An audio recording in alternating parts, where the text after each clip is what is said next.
Good morning. How are you? I I'm going to read you the second story out of the Bible today.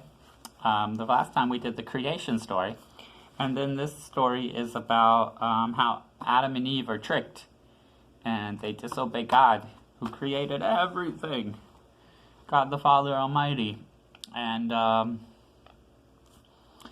so this is the story. So Adam and Eve lived happily together in their beautiful new home, and everything was perfect for a while, until the day when everything went wrong. God had a horrible enemy. His name was Satan. Satan had once been the most beautiful angel, but he didn't want to be just an angel. He wanted to be God. He grew proud and evil and full of hate, and God had to send him out of heaven. Satan was seething with anger and looked for a way to hurt God. He wanted to stop God's plan, stop this love story right there. He was so disgusted, so he disguised himself as a snake and waited in the garden. Now God had given Adam and Eve only one rule. Don't eat the fruit on that tree, God told him, because if you do, you'll think that you know everything. You'll stop trusting me, and then death and sadness and tears will come.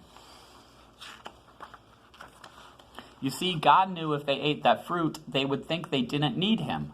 They would try to make themselves happy without him. But God knew there was no such thing as happiness without him. A life without him wouldn't be life at all. As soon as the snake saw his chance, he slithered up to Eve. That's the first woman. There she is. There's Eve. Does God really love you? The serpent says. If he does, why won't he let you eat this nice, juicy, delicious fruit? Poor you, perhaps God doesn't want you to be happy. He was trying to trick her. The snake's words hissed into his ears and snuck down deep into her heart like poison. Does God love me? Eve wondered. Suddenly, she didn't know anymore. Just trust me, the serpent whispered. You don't need God. One small taste, that's all, and you'll be happier than you could ever dream.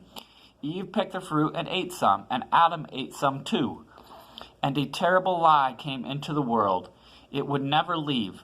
It would live on in every human heart, whispering to every one of God's children, God doesn't love me. And it wasn't a dream, it was a nightmare. A dove flew from Adam's hand, a deer darted in a thicket, and it was if they were frightened by something. A chill was in the air. Something strange was happening. They had always been naked, but now they felt naked and wrong. They didn't want anyone to see them, so they hid. Later that evening, as God was taking his walk, he called to them, Children.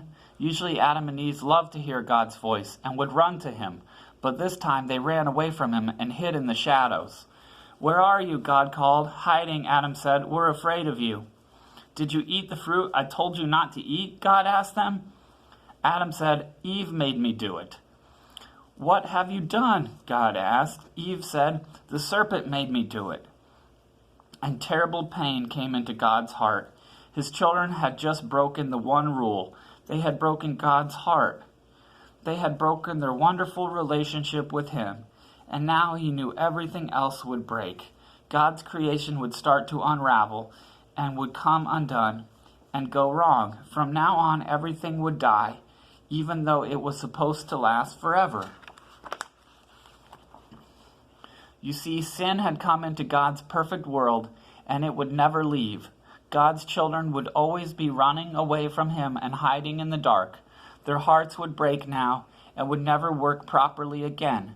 God couldn't let his children live forever, not in such pain, not without him. There was only one way to protect them. You will have to leave the garden now, God told his children, and his eyes filled with tears. There is no longer a true home. It's not the place for you anymore. But before they left the garden, God made clothes for his children to cover them.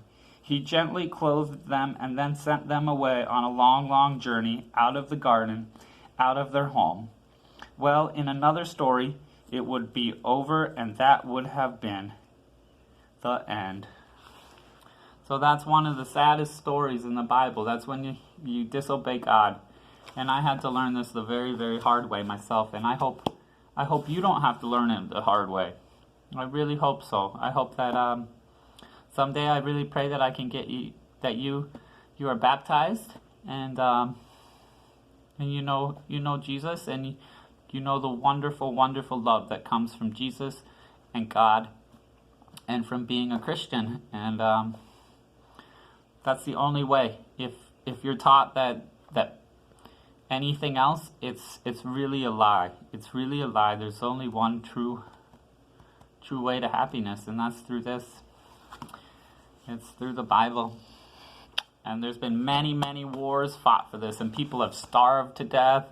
They've sacrificed so much to teach their children this. And but Satan's really tricky. He doesn't want the children to know this. So he tricks and tricks and tricks and tricks until I'm not even allowed to teach my children this. I'm not even allowed, because he always tricks people. He always tricks people.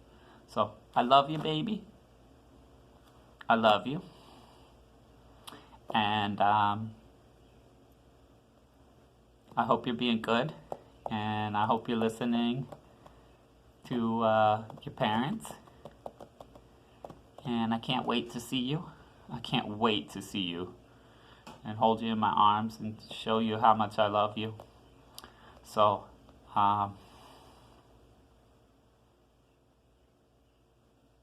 another day comes. Another day comes. So, I hear the birds chirping. Do you hear the birds? I used to feed the birds every morning. Well, not every morning. Most morning.